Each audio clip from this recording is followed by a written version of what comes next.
یہ بتائیے مصدق ملک صاحب کہ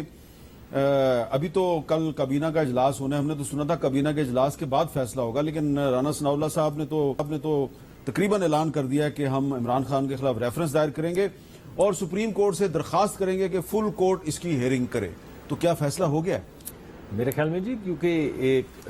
قانونی کمیٹی بھی بن گئی تھی اور ایک سیاسی کمیٹی بھی بن گئی تھی اور ان کے تمام معاملات چل رہے تھے, اور رانا صاحب کیونکہ ان کے ممبر ہیں تو رانا صاحب کو زیادہ معلوم ہوگا. مجھے یہ معلوم ہے کہ وہ تمام فیصلے کو بھی دیکھ رہے تھے, اس سے اٹیچ ڈاکیومنٹس کو بھی دیکھ رہے تھے, اور اس کی بنیاد پہ انہوں نے کچھ فیصلہ کرنا تھا. اگر رانا صاحب ایسا کہہ رہے ہیں تو پھر ضرور کوئی نہ کوئی پروپوزل وہ لے کر جائیں گے. آپ کے خیال میں اس ایشو پہ فل کورٹ بنانے کا مطالبہ یہ مناسب ہے؟ دیکھیں, یہ کوئی چھوٹا عمل تو نہیں ہے کہ آپ ایک سیاسی جماعت, اگر یہ فیصلہ ہوا ہے, پہلی بات تو میں اگر سے یہ بات شروع کر رہا ہوں, تو یہ کوئی چھوٹا فیصلہ تو نہیں ہے کہ ایک سیاسی جماعت کے متعلق ان تمام چیزوں کے سامنے جو آپ کے سامنے آئی ہیں ان کو مد نظر رکھتے ہوئے کہا جائے کہ کیونکہ انہوں نے ایک غیر ملکی حکومت سے بھی پیسے لیے, کیونکہ انہوں نے غیر ملکی حکومت کون سی؟ جی, اس کے اندر آپ کے جو آج انہوں نے کل فیصلہ نہیں جی, جو انہوں نے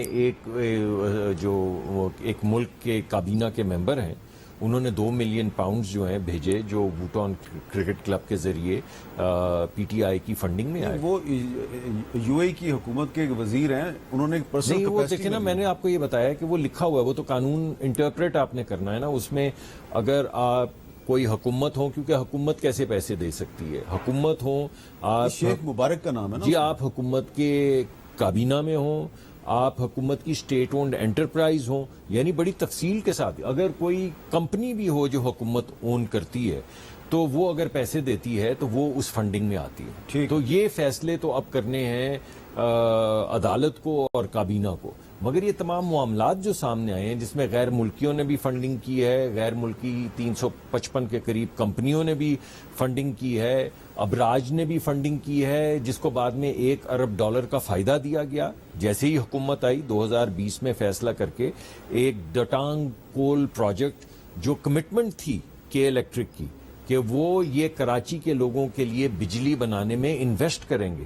اس کا 15 سال پرانا جو کمٹمنٹ تھی اس کو ختم کر دیا گیا. ان کو کہا کہ آپ کو کلین چٹ ہے, اب کوئی حکومت آ کے ان کو نہیں کہہ سکتی کہ آپ کراچی کے لوگوں کے لیے انویسٹمنٹ کریں. تو یہ تمام چیزیں جب سامنے آئیں گی کہ نہ صرف آپ نے کسی سے 3 ملین پاؤنڈ لیے بلکہ اس کے بعد 1 بلین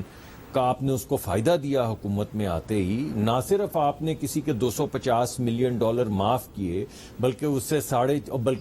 گفٹ کیے, یعنی ان کے اکاؤنٹ میں ڈال دیے. میں وہ بات کر رہا ہوں بیریا ٹاؤن کی, اور بلکہ آپ نے ان سے, اور اس کے بعد 450 کنال زمین بھی لے لی. جب یہ ساری چیزیں سامنے آئیں گی تو جو بھی فیصلہ کابینہ کرے گی اس کو ایک بڑے, میں سمجھتا ہوں ایک بڑا فیصلہ ہے, تو پوری عدالت کو بیٹھنا چاہیے تاکہ ایک بات سامنے آئے کہ یہ تمام چیزیں جو اتنے سنگین چیزیں ثابت ہوئی ہیں ان کو سامنے رکھتے ہوئے اس پارٹی کے ساتھ کیا کرنا ہے.